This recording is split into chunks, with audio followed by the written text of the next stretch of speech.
I'm Shelly Swanback, President of Product and Platform at Western Union, and I have the pleasure today of speaking with Viola Llewellyn. And this is going to be a really fun segment. And Viola, before we get started, why don't you just say a few words about yourself and introduce yourself? Hi, Shelly, and hi, everyone out there. It's so good to be with you. I've long wanted to do Money 2020. You know that it's the big event of all the big events. So this is exciting for me. As Shelly mentioned, my name is Viola Llewellyn, and I'm the co-founder and president of Ovamba Solutions, Inc. Ovamba is an African-focused emerging markets trade tech solution for small and medium enterprises in those markets who need trade finance. It's an alternative form of trade finance. It takes into account a lot of different elements. And we started the company in 2013 with my business partner, Marvin Cole. And we just recently opened with a new partner in Egypt. So I'm super excited. Very good. Well, one of the things I've learned about you, Viola, is you're certainly a citizen of the world. Born and raised in the UK, living in the US, a business in Africa, now Egypt, really across the world. So I'm really looking forward to the chance to learn from you. So our segment today is called ROI of Failure and Success.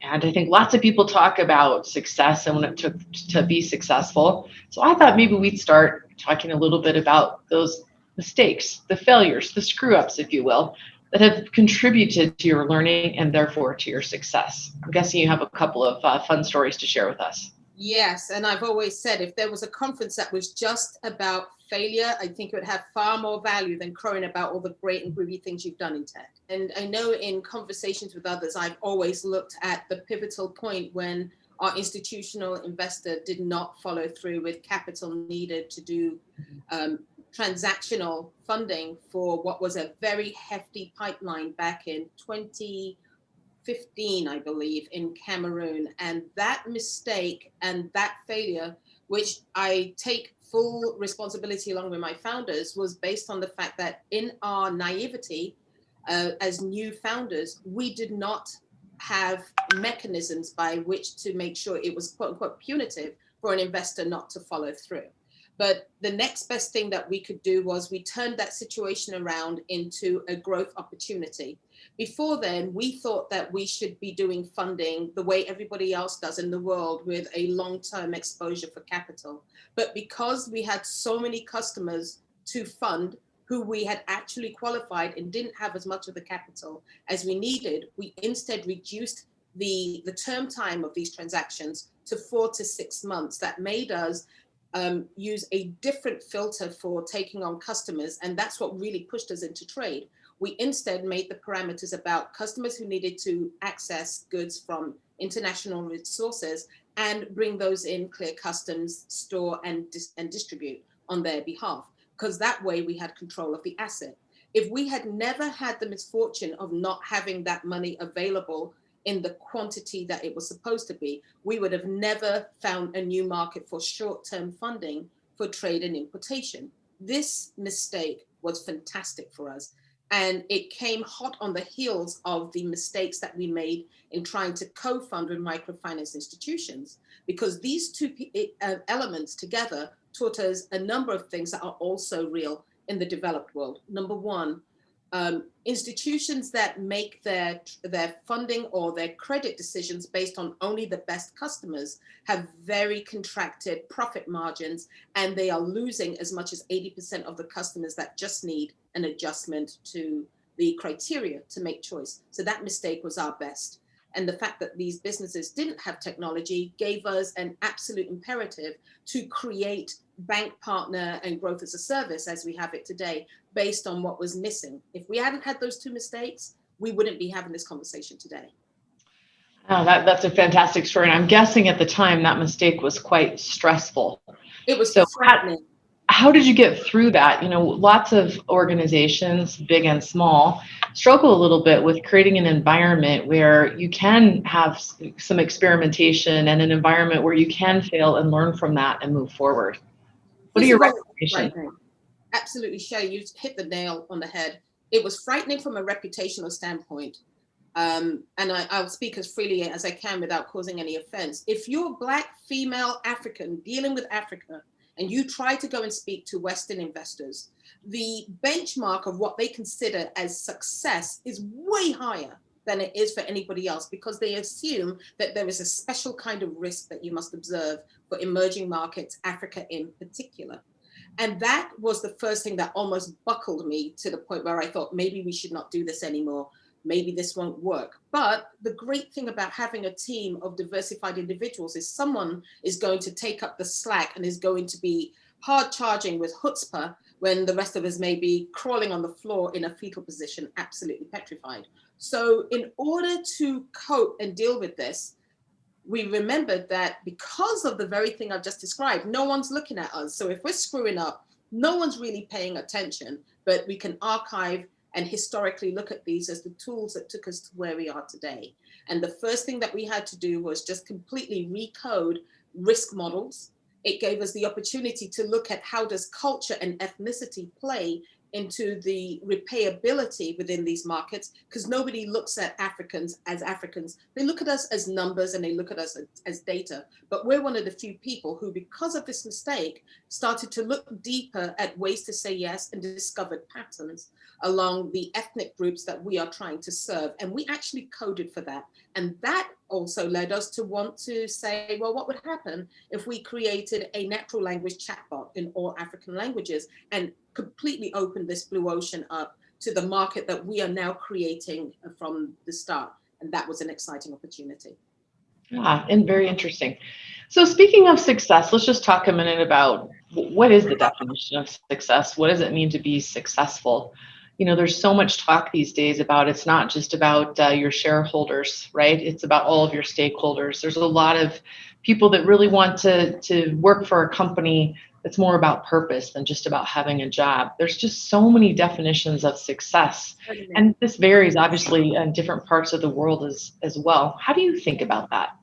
That's a really great question, Shelly. Before all of this and since this, I used to think that success was about getting it all right and about proving the naysayers wrong, about under-promising and over-delivering. I no longer count that as success. For me, success is the ability to pivot and gain ground when a mistake has happened and still have the relationships of trust with investors, still be able to promote the culture internally with the team and the staff, still be on speaking terms with your co-founders, which is always an area of failure for some partnerships. I have a business partner who's like a brother to me. We are not the same, but that helps. And success, again, is about how well do we service our customers. In our particular case, it's about how do you change the minds and the habits of our African businesses who view money as just a thing you do when you go to the bank, get turned down, and go to another source with a new story. We've instead been able to plumb the depths of truthfulness in transactions with customers who no longer feel afraid because we're not a bank. So we've been successful at alternative finance. We've been successful at risk models. We've been successful at getting our investors and other stakeholders to understand that no one's done this before the way that we're doing it, but we've got a pretty good nose for what ought to go wrong. And if we screw it up, make a mistake, we will use that opportunity to the very best of our ability and still protect investor capital. I like that. So success is about being able to stay the course in terms of what you're trying to accomplish, big picture, but also be able to adjust about how you get there along the way. Certainly like a ballerina. Yeah, right. Well, certainly one of the things I've learned in my career is sometimes it's a matter of timing. I remember when I was working at Accenture making some investments in the IoT space that wasn't paying off. And a lot of people saw that as a failure. And yet we stuck with it. And it turned out they ended up being more successful than we expected, just a little later than expected. So I think that's good advice. So let's just talk a little bit in just a minute. Do you think women see the definition of success differently than men? Does that play a role at all? I'm pretty sure it's true in many areas. I know it was for me. Once upon a time, when I was 22, I worked for IBM in the UK through second user developers. And my mother had me believing that success was dressing like men, speaking like men, and delivering like men. And I found that inauthenticity was very counter to how I wanted to succeed. Fast forward many decades, because I am that age now, and I can take that experience and the new world that we're in today and view success as a woman, not as I'm the first and only one in the market, but I've created a space and something to reference that others coming behind me will do much better than I actually did. That to me is the holy grail, the nirvana for success for women. Beyond that, I believe that the democracy of opportunity should level the playing field, that if you've got an idea, an innovation, you're involved in a team, you may not be a leader in the traditional sense, but that you are looked upon as reliable, capable, bold, able to take risk, unapologetic. These are also signposts of success. And I see far more women these days going completely into what they're doing without that sense of reservation that I better have a plan B to back up in case I'm a failure. But this last 10 years has really changed my mind about how I view success. And one of the first things that I'm now comfortable with is screwing up, failing, and fixing it without needing to be rescued. Very good. And so you said you see more and more women just going for it. You know, there's a lot of conversation around, do we need to de-risk the environment for women? I don't know. Maybe it's more about just making sure that women have equal access to opportunity. What do you think about that? That is, I think, at the most deepest core for me. The idea of de-risking an environment, to me, speaks to you're a problem, you're an issue. This environment is not for you. And that is not the case. The democracy of opportunity gives us the power to literally rearrange the reality to fit us, or that we can choose any method we like to fit within the spaces that we choose to go. So I no longer would sit and beg for anybody to condition the environment for me. I've often told people I've mentored, don't wish for it to be easy. Work to be better at what you're doing. Work to change the environment if there is unfairness. And I really do believe that it's about the democracy of opportunity, not about de-risking. Learning plays a big role, constant learning and being successful. Any advice you have for everybody out there in terms of how you learn? I steal mentorship. I siphon it off people like somebody stealing petrol from a car. If anybody came to me and asked for mentorship, I would tell them no, because that type of relationship that is so formularized is very difficult to be natural with. So I learn by stealing mentorship of people when they're not looking. I have sat and listened to some of the most incredible minds and just paid attention to what they've said. I'm also a skim reader. I don't have time to read entire books, but I will look for what I'm looking for. But some of the most powerful areas of learning have come from things that have got nothing to do with trade tech or fintech. There is a part of the brain that gets super fatigued. And I find it is easiest to revive it or give it a refresh by doing something that's not related. But if you're the type of learner who looks for patterns and matrices of things that connect or are similar or repeat their pattern, almost like AI, then I have found examples and learning from things that had nothing to do with tech. And the same with my business partner. He is way more systematic and traditional and MBA. I come from a totally different part of the learning spectrum, and I have to have experience and my hands in it. So what questions I ask in order to find things out may be different from other people, and everybody should find their pathway to how they gather and assimilate information. Yeah, I think that plays such a critical role, and it maybe speaks a little bit to everyone talks about having diverse teams, right? And Yeah. Intellectual diversity is as important as any other type of diversity on a team. So you can take those different types of information and put them together to help move you forward. So that really resonates with me. You know, so we're all in this virtual world these days. How's that going for you in your business? Any lessons there to share? After I got off the couch and stopped baking bread, because my world, as you said at the beginning, involves running around the world as a literal citizen of the planet, it was very odd to sit still. But listening and talking to the rest of my team, I found out that our customers are looking for solutions because the banks were not lending. we looked at the customers, but we thought the opportunity actually is with the banks. We've been successfully self-originating with our innovations and our own IP. We went to the banks and sat down and talked to them about how do you transition to a fully digital environment. And we discovered two things. And I was quite surprised. The first thing was that for the African market, the digital experience sits in the middle of a continuum. The front end is generally people populated with paper conversations and a few payments.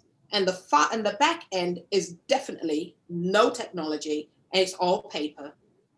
And it's these bookends that gave us an opportunity to accelerate our business. So COVID has been good for us. And what this means is looking for partners, putting our app in other markets, explaining to people that we can take advantage of these fractured supply chains and make smaller nodes of availability of goods and products, while the African Continental Free Trade Agreement, which is now ratified, will start to look at the digital engagement to create an entire trade zone for all of Africa, which means we are looking at currency, we're looking at legalities, we're looking at payments. So we're positioned just right. I've never had the luxury to say we are right side up to a bad situation, but COVID turned out to be in our favor, not for those who have died or who are sick, which is unfortunate, but it gave us a chance to digitize the front end and the back end of most of these transactions for our market. Well, congratulations. As they say, never waste a good crisis, right? Sounds like another successful business pivot that wasn't necessarily planned just many months ago. So that's great. So I'd like to just conclude with one last question here, Viola. I know you're passionate about this topic of financial inclusion across the world. If you just had one wish with regards to financial inclusion for the world, what would it be? It would be that financial inclusion becomes so efficient that every African business or emerging market business we have knows the way in which they can grow, move forward, and transfer wealth to the next generation. Financial inclusion exists, but it sits in these small pockets. I would like to see it become so ingrained into the natural business process that those growing from startup to small to medium to large are very aware of the path to take, the tools available, and know how to use them. That it should be available, that there are risk models for different types of scenarios, and there are ways to accelerate people to where their business best resides. That would be my dream of financial inclusion. I just have to conclude here by saying congratulations on your great success. I'm confident you're going to help move us forward for that wish, and I hope others will join you in that mission. And it's just been a pleasure spending time with you, Viola. Thank you. You as well, Shelly. Thank you so very much.